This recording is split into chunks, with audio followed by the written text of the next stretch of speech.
Malam itu, aku diminta menemani seseorang untuk menengok sebuah perkemahan. Namaku Toba, dan ini cerita di tahun 2014. Kami berangkat dari rumahku jam 12 malam. Sebenarnya aku malas, karena badanku agak capek habis pulang kerja paruh waktu. Meski saat itu aku masih kelas 2 SMA. Gak hanya itu, sebenarnya yang membuatku malas, tempat yang kami tuju itu nantinya melewati hutan yang benar-benar tidak ada penerangan jalannya sama sekali.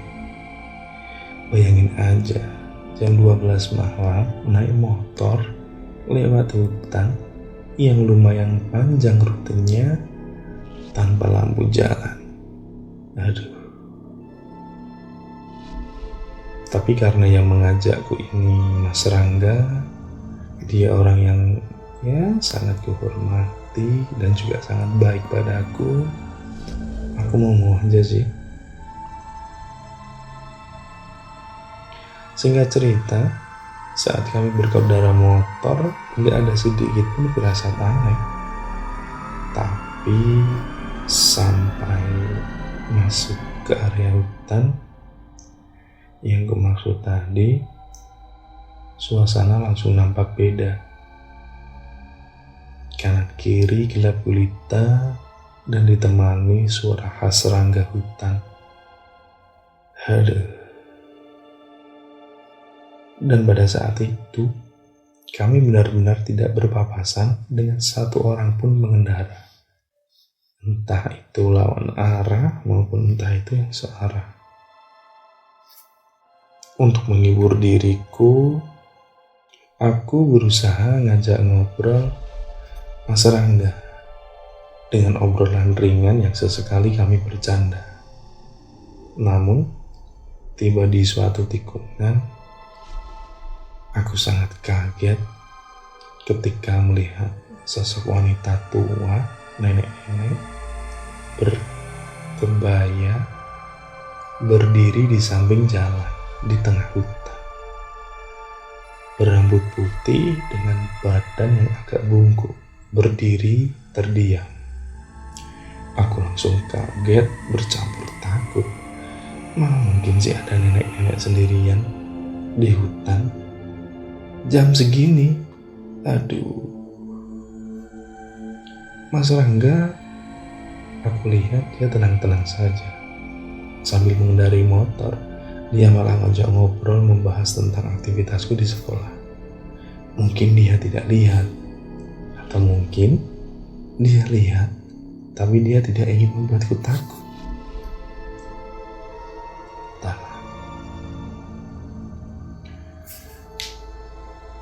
Dalam hatiku, saat itu aku tak berani menengok ke belakang ataupun kanan kiri. Seperti tadi, aku fokus saja melihat ke depan sambil menanggapi obrolan dari Mas Rangga. Singkat cerita, sampainya di bumi perkemahan, tepat pukul 12:45 malam, kami langsung mencari tenda sekretariat panitia. Saat itu, perkemahan benar-benar sunyi, sepi, semuanya sudah terlelap.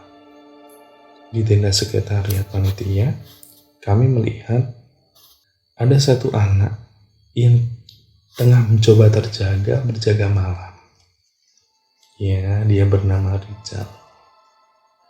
Karena Mas Rangga termasuk alumni di sekolah itu, dia sudah sangat familiar dengan anak-anak panitia beserta dewan guru pendampingnya.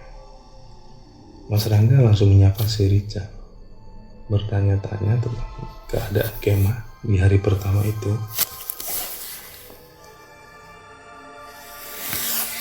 Kemudian kami bertiga ngobrol di depan tenda sambil mengawasi area perkemahan.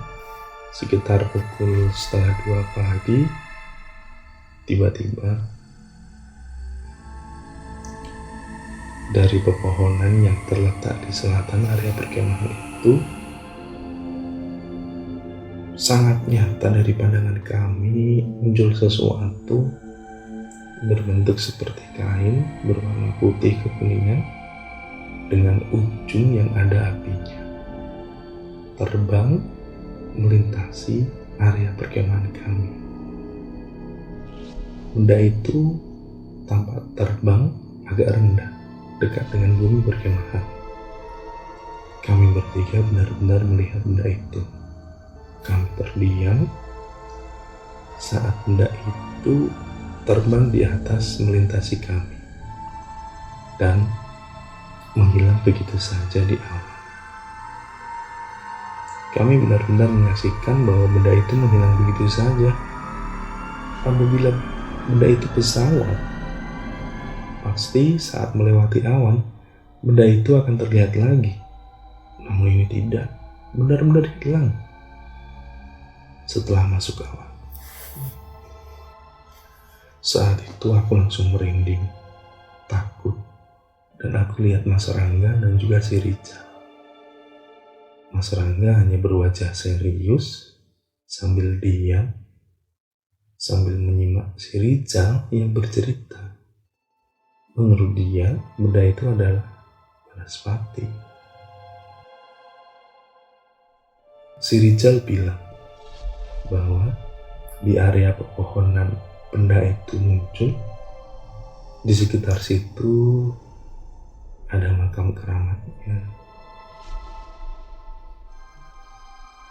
Saat si Rijal cerita itu, aku langsung takut dan tiba-tiba aku mendengar ketawa ringan perempuan di kamar mandi yang dekat dengan tenda sekretariat itu.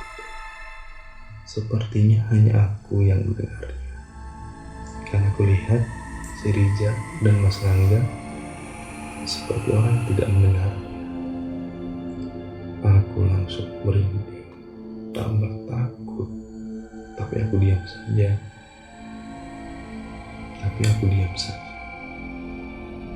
Aku langsung mengajak Mas Rangga untuk ke musola, alih-alih menunggu waktu subuh.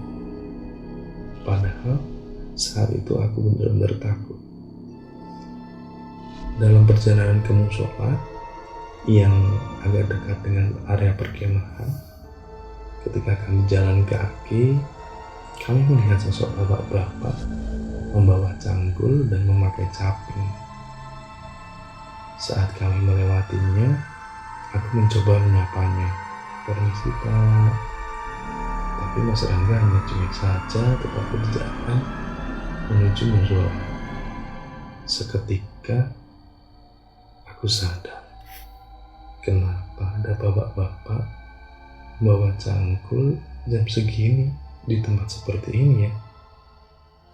Sekitar 5 langkah dari bapak-bapak itu, aku menengok ke belakang lagi dan ternyata bapak-bapak itu sudah tidak ada. Entah itu apa atau siapa. Akhirnya langkahku kupercepat ketika menuju musola. Sampai di musola, aku duduk terdiam di samping Mas Rangga. Aku zikir hingga subuh tiba. Mas Rangga itu tahu kalau aku takut. Kemudian dia menghiburku dengan obrolan candaan khasnya. Subuh pun tiba, kami sholat jamaah dengan yang lainnya. Kemudian setelah subuh, aku mengajak pulang dan Mas Rangga pun setuju. Kami pulang menggunakan rute yang agak jauh. Kenapa? Agar tidak melewati hutan tadi. Demikian ceritaku, cerita seram dari. Terima kasih.